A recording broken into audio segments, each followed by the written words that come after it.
Well, hello everyone, and welcome to the Masters of Travel Advisor series. And my name is John Werner. I'm the president of MAST Travel Network, and I represent a network of over 1,600 travel advisors that plan vacations around the world. And uh, they also do some far away destinations, work with a lot of cruise suppliers in particular that go to the far corners of the world. And today we're going to be talking about those kinds of experiences. And I have with me as my guest Michael Weldon of HX. And so, Michael, tell us a little bit about yourself and what you do at HX, and actually who is HX, because that might be a name that people are not familiar with.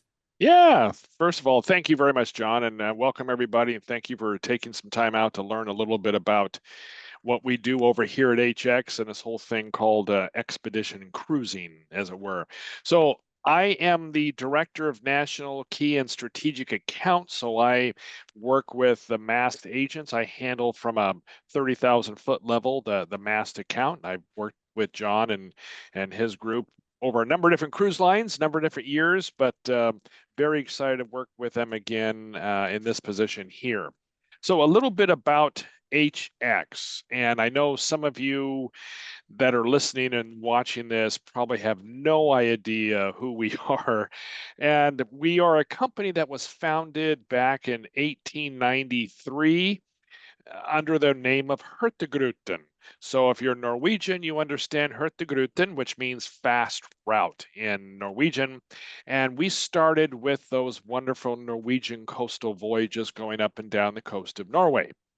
3 years after that, in 1893, 1896, we took our very first expedition cruise, and that was up to Svalbard, which is an archipelago up off the coast of Norway near the Arctic Circle.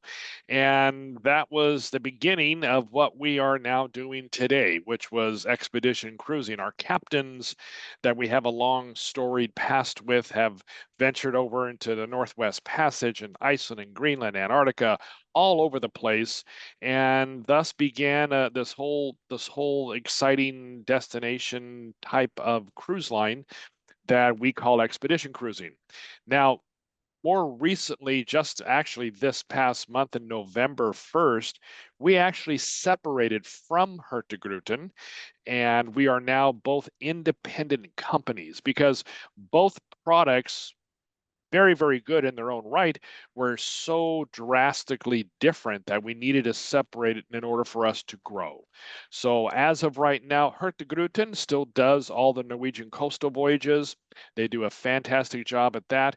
We are doing all of the expedition cruises all around the world.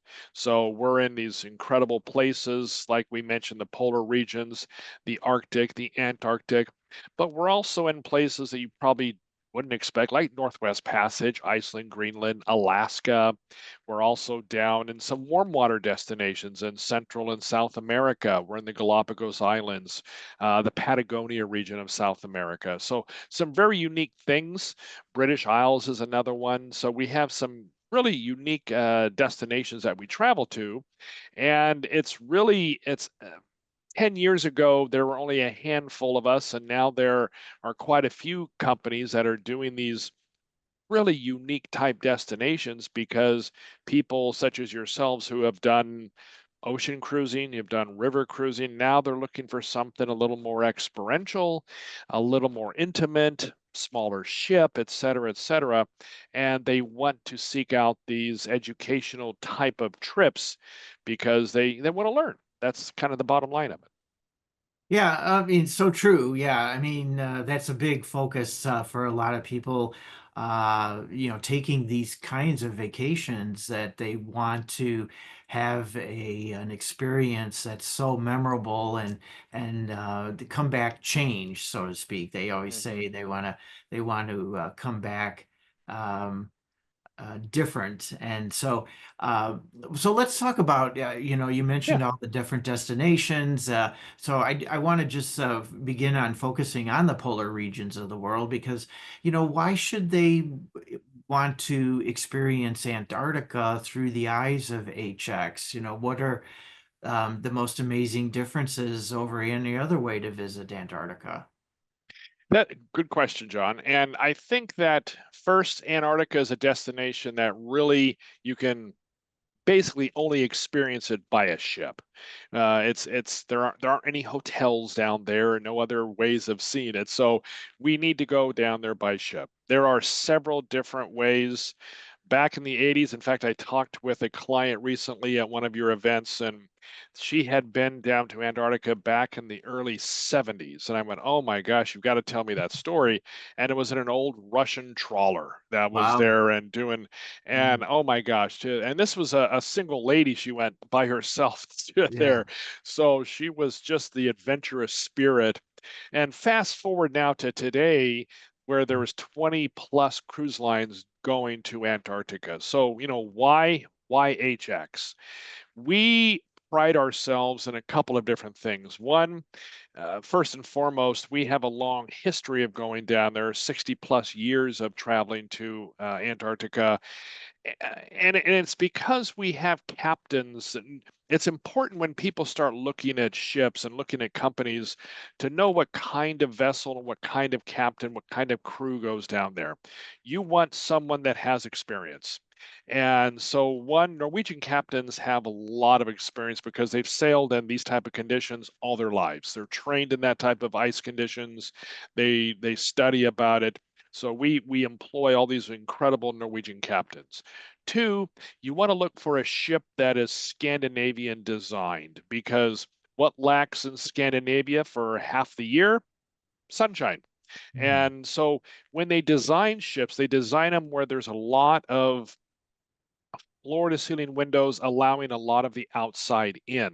And that's what we do on our ships is we focus, the focal point is not the ship, it's outside. It's pointing outside. It's being able to have people go outside and see all this natural beauty that's around them. So those are two really important factors.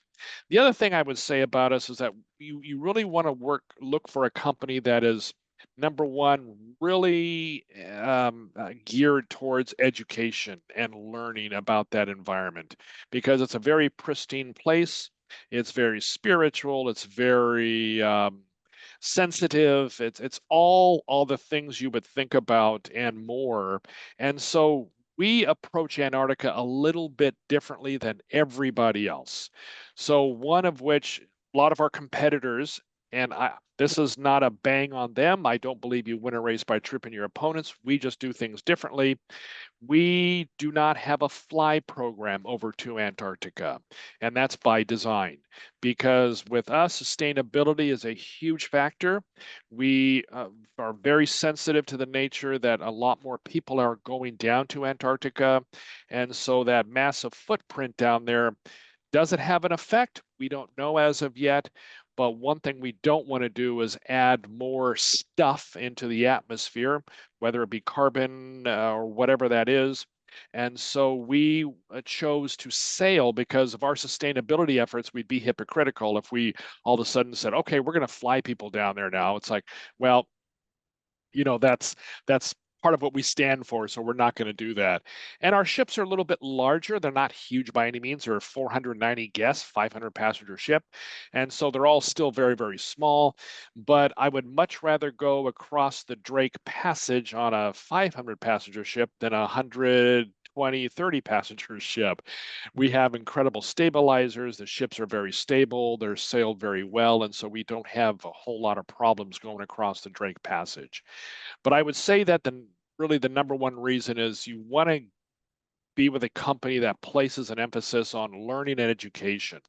And science and having science centers on board are really paramount in having that come to the forefront of any of our cruises down in Antarctica. yeah, yeah, yeah. And in a moment, we're gonna talk a little bit more about the Science Center because I think that's a big difference for HX compared to other cruise experiences. But I also think that the expedition team that's on every sailing is a big reason to travel with HX because I know you have The team members come from many backgrounds.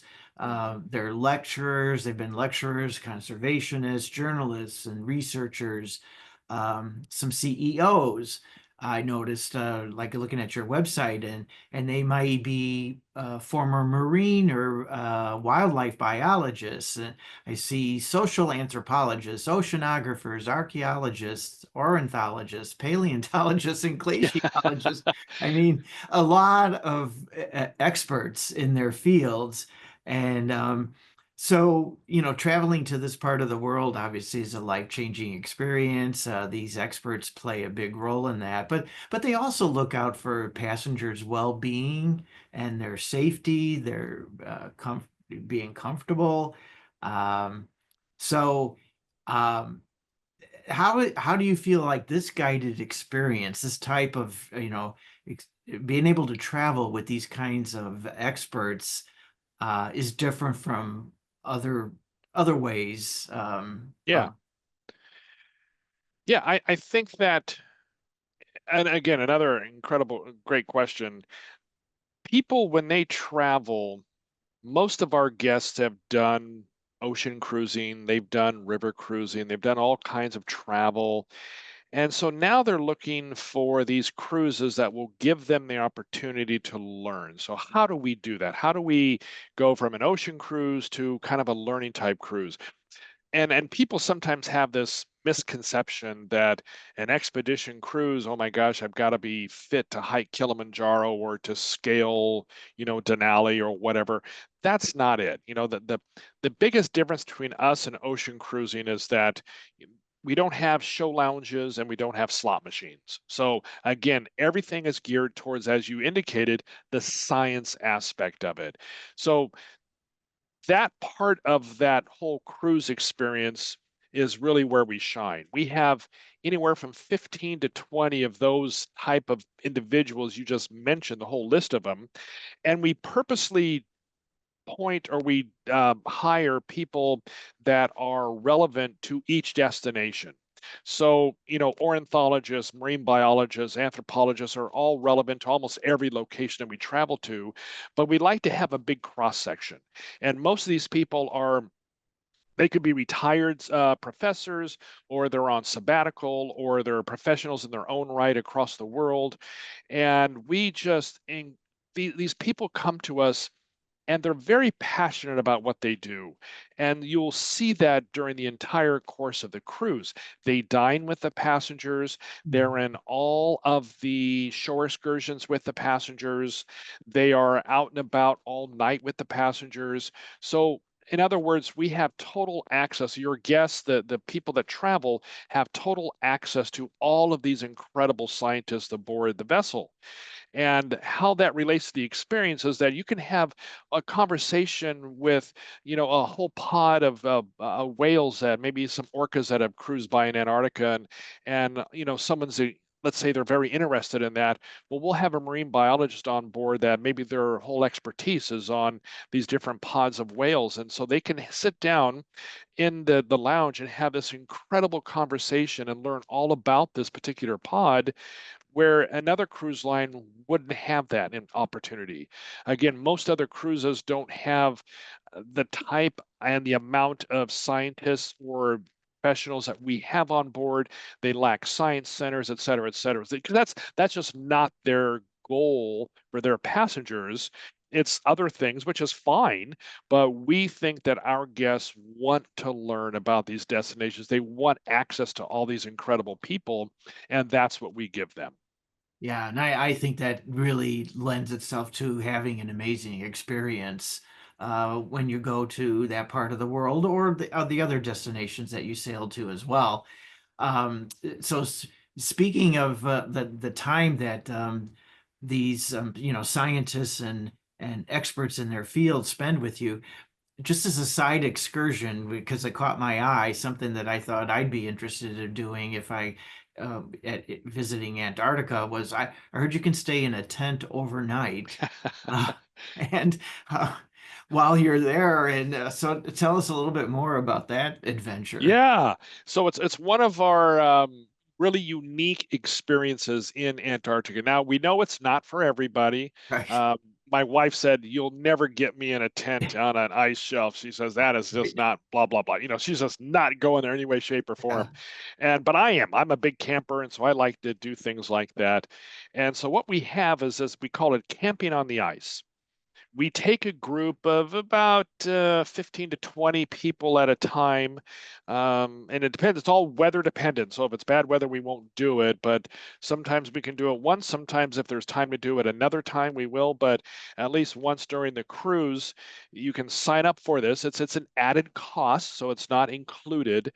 Most of all of our excursions are included, but that one's just a little bit, it's a premium shelf product.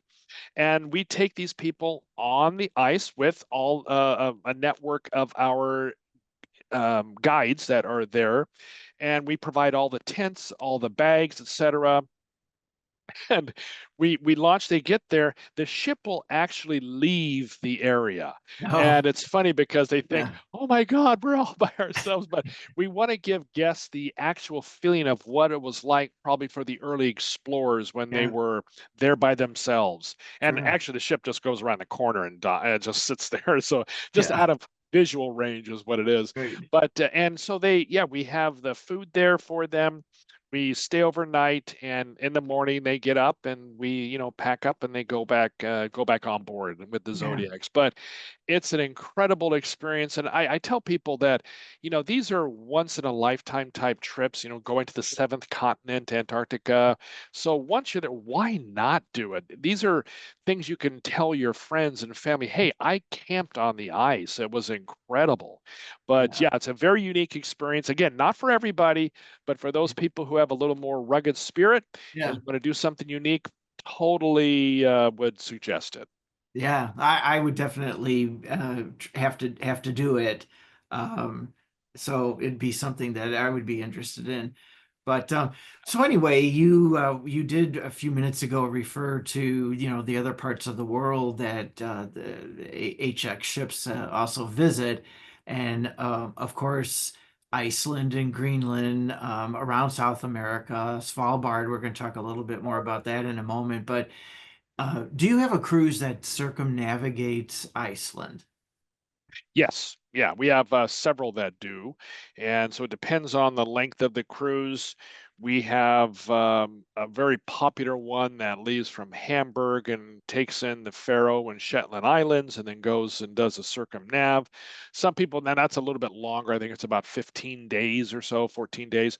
But there are some that, they don't have that much time. So we do have one that's an 8-day trip. It doesn't stop as many places, but it still does all the way around. So yeah, we have about 6 or 7 different itineraries that we can do Iceland with.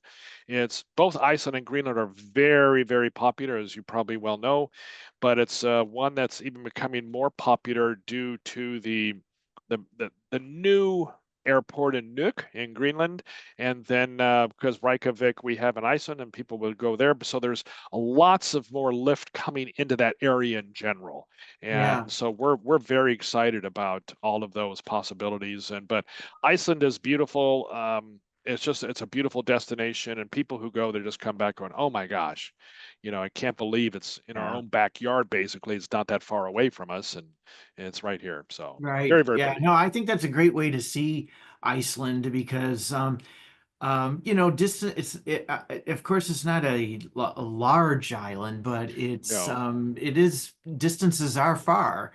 yeah, So if you were traveling by land, you wouldn't get to see as much, but yet right. when you take go by ship and everything, you can see a lot more of the island. Yeah, yeah. I mean, there are tours that happen over there in Iceland, and those are fine for some people. But I'm a cruise guy. I'm been doing this my entire life, and I think cruising in Iceland or anywhere when you want to see really what Iceland is made of, cruising is really the best way to do it because we stop in some of these small little villages that a tour company may not go to. And we have associations with a lot of the native peoples there, and they do things for us that you wouldn't get anywhere else. And so if you really want to experience Iceland on a Right. local level, that's that I would highly recommend doing it via cruise other Yeah. than doing a, a land tour. Yeah, and I think, some of those more remote areas, there are no overnight accommodations on land. No, no, So you can't get to them during the daytime because there's just not correct. enough daylight to get to and from. So anyway, it makes sense to do it by ship. So let's go Yeah, back to Svalbard because yeah, um, it would the chain of islands lies just to the north of Norway's mainland, sits right on the Arctic Circle. And so besides the dramatic landscapes of glaciers and fjords, there's a lot of amazing wildlife, from walruses and polar bears, seals, puffins, and so forth. Um, what opportunities are available on visits to Svalbard to see, or to view these amazing animals in their habitat? yeah. No, this is a very relevant question because of some recent events that happened there. It was about 2 years ago, I believe. But we have taken an approach. So let me back up a little bit. So Svalbard is it's a beautiful destination, as you mentioned, with all this incredible wildlife. It's has been more impacted recently than probably any other destination. And because of that, there were some recent laws that were enacted that prohibit larger ships now from sailing there. So I believe it's 200 some passengers and above. You can't sail there any longer. Okay. And that bodes well for us because our ships are 200 or 500, 200. We have a variety of different size ships, so we're okay. We can still get in there.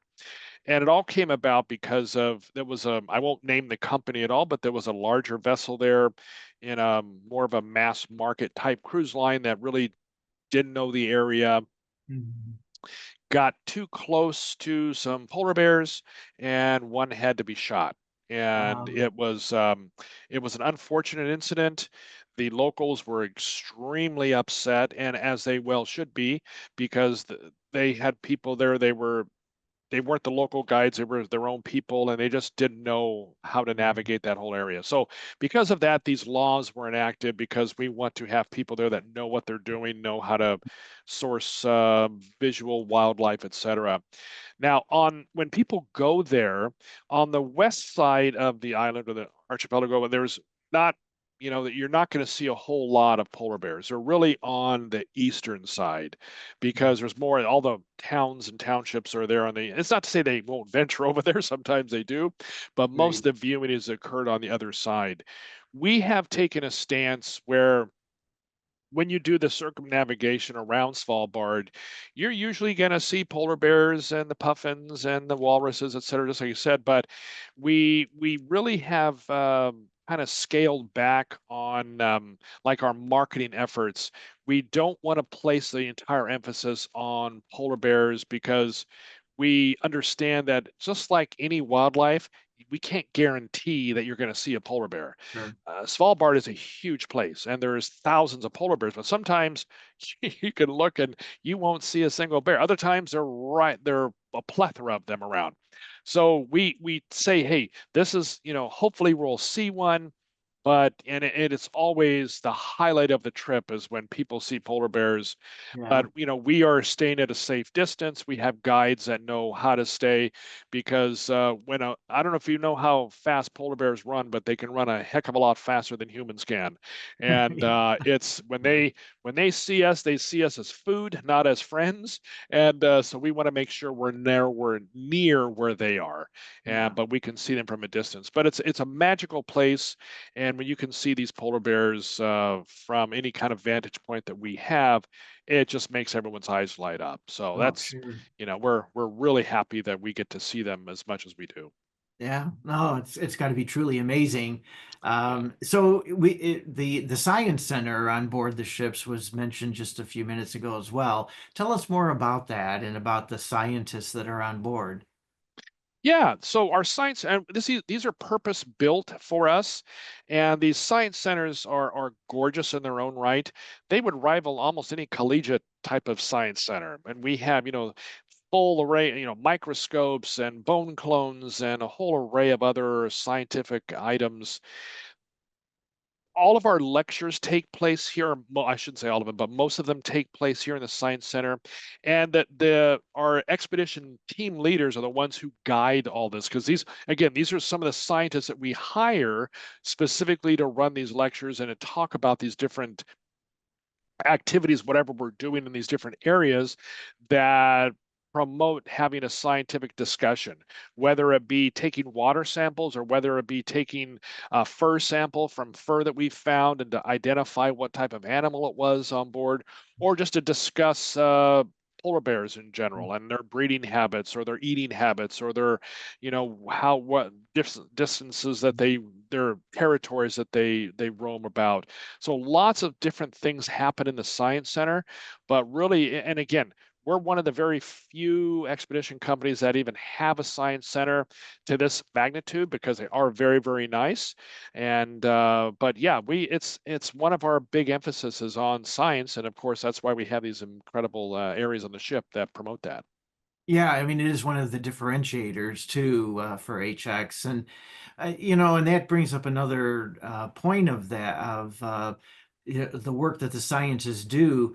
I think HX is more than just a cruise company because the scientists associated with the company work with local organizations and governments on scientific, environmental, and sustainability projects as well. So, I mean, what should that mean to HX guests and the experience traveling with HX for your guests? Well, I think that anytime you travel, and everyone has their own what I want to say, their own reasons why they travel to certain places. But for most of our guests, like I've said prior, that they want to learn and they want to learn about these experiences on board. So when they're looking at different companies and trying to decide, okay, who do I want to travel with today or this trip?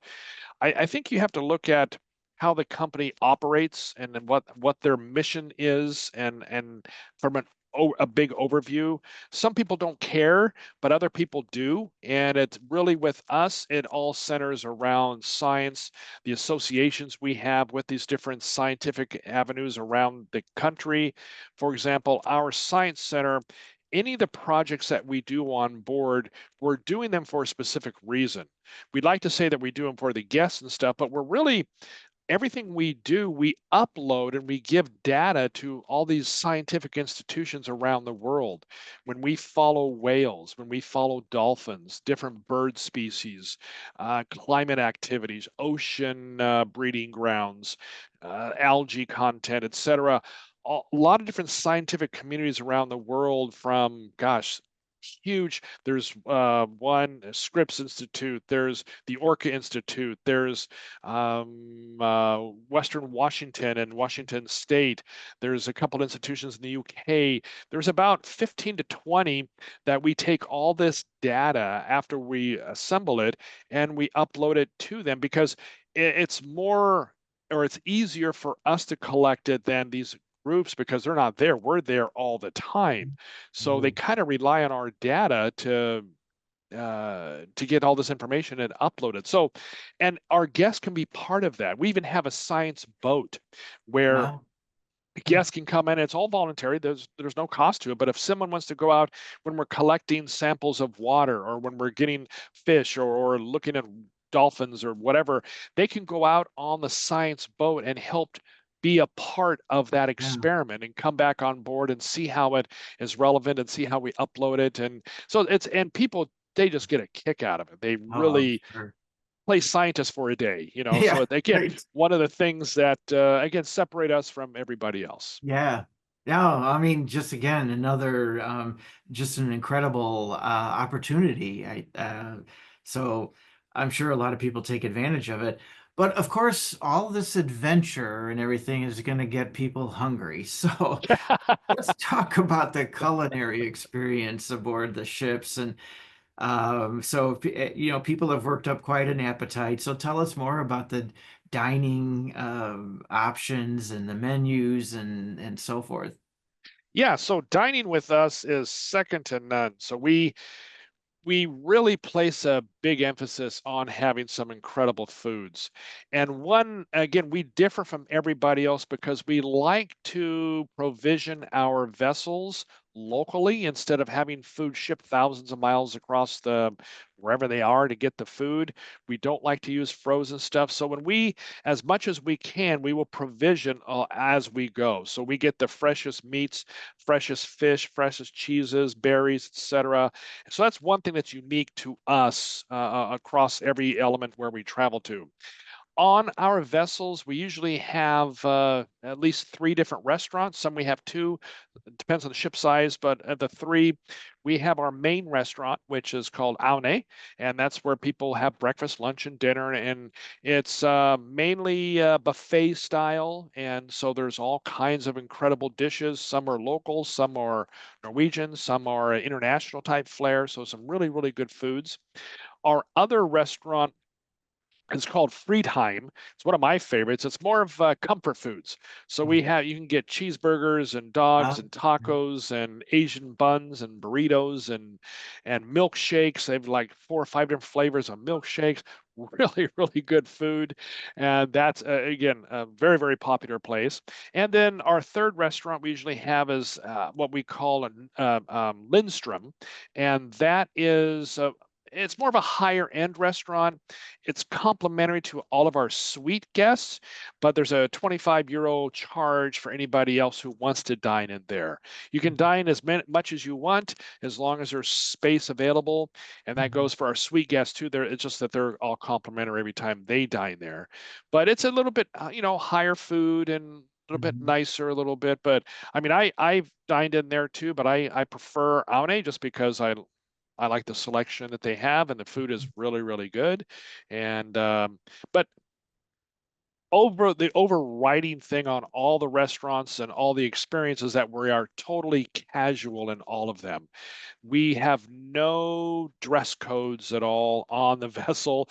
So I'm from the Pacific Northwest area, so when we dress in a lot of fleece and a lot of appropriate clothing to keep us a little warm, that's what we expect everybody to do. So you dress casual for even in Lindstrom, if it's a nice high-end people, and that's what people like. They don't want to schlep all this luggage halfway across the world to look good at dinner. So those are sure. the kind of areas that we have on dining. Yeah, no, that makes sense. And so I also think that HX is a perfect adventure for solo travelers. And it's a great way to meet like-minded explorers, not traveling alone. So tell us about your offers available to solo travelers. Yeah, John, it's a great question. In fact, I sat in on a meeting. This was just this last week, and every time we kind of get an idea of who travels with us, what are the makeups of our passengers on board the vessel, and you'd probably be surprised that about 30% of every single ship that we have is comprised of solo travelers, which is probably higher than anybody else. We place a great emphasis on solo travel because we know there are a lot of solos out there that want to travel just either because their spouse doesn't want to travel or they've lost that spouse and they still want to travel. And we don't have a matching system that hasn't gone over real well with most cruise lines. So we place this whole solo program that we have, and there's kind of two different areas. All of your agents have access to it. And so all the guests that are watching this can go to any MAST agency and say, hey, I'm going to go as a solo on HX. And we have a list that we put out every single month. There's about 20 to 30 sailings on there where there's no single supplement at all. And those go very quickly. There's only a handful Sure. of staterooms in all of those. Mhm. After those are gone, we have our regular rate. Our solo rate is about 25% extra, up to about 45% extra. So, which is great because most companies will charge 200% or double the price for a solo to Yeah. go. But Mhm. the solo fares, the no single supplements, they come out later in the game. So Mhm. if someone wants to go, 6 months out, they say, "Hey, I'd like to take a trip." Please call your local mass Mhm. agency, and they can pull up wherever. If they're flexible, especially, that's even better because Galapagos may be sold out, but maybe there's something in Patagonia region that we have a Sure. solo fair, and they can go there. So it's a great program. Not every company has this, and we're fortunate that we do. Yeah, I think that's another differentiator, and Correct. it is a great opportunity for anyone traveling solo. Um, but you also you extend membership benefits to members of the Audubon Society and AARP members. Can you tell us a little bit about those partnerships and the benefit? Yeah, yeah. So these are great partnerships. I'll start with AARP. We've been members with them for roughly about a year now, and that started. And most companies will be affiliated with them, but it's just $100 extra onboard credit. We decided we want to make this a little more advantageous to AARP members. So we decided to do a 5% discount, which is applicable and combinable with all of our other promotions. So if you have, for example, we have Black Friday coming up. If there's a 50% off fare, if they're a member of AARP, they get an extra 55%. So instead of 50%. So it's quite a bit difference in fare. With Audubon, this started this year. We are an exclusive partner, so we're the only cruise line to be with Audubon. And it Uh, makes perfect sense because almost every one of our destinations, yeah. there are a lot of birds. And I, Yes. I'm not a Right. big birder myself, but I started thinking about all these different birds and species and thought, wow, this really is, it's a marriage made in heaven. Right. And so with those, we have designated Audubon sailings, and those members who are members get an extra 10% off on those Oh, sailings. All of wow. our other sailings, it's an extra 5%, almost like AARP. So, and that has gone blown a roof off Mhm. the sales because Audubon members have seen they're much more in line with our whole experience on board. They like what we offer. So yeah, Mhm. Audubon has been very beneficial. And all we need when they go to their MAST agency is just their membership number, and the agent will call us. We verify the number, and then boom, as soon as it's verified, we put that discount on their invoice. So it's that simple. So it's Yeah. really really advantageous. No, I mean that's incredible and great, and I just want to emphasize. I mean, these membership benefits are available when booking through a travel advisor or mass Right. travel advisor. Yep. So you could still, get the great benefits and still have the benefit of using a travel advisor to help you plan your trip. So that's important. Michael, is there anything Yeah. else you'd like to add to our conversation today?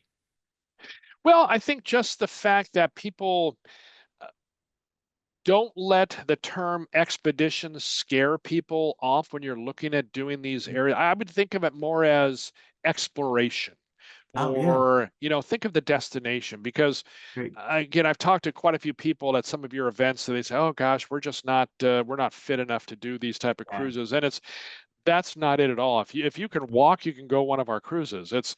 We Yeah. have incredible food, we have incredible destinations, we Yeah. have beautiful hardware, the ships, incredible staterooms. The service is really, really good on Mhm. board. I think when people experience their first cruise with us, a Yeah. light bulb goes off and they go, "Oh, I get it now. This is just like a regular cruise, but we're learning about this destination instead of doing all this other stuff." And the other stuff is fine for people who want to do that. I'm not knocking Great. that, but we're just a little bit different. So I would say give us a try. Yeah. These areas are pristine and we're there now. We don't know how long they're going to be there for us to explore. So I would say in a heartbeat, go and explore and do these incredible destinations while they're still available. Yeah.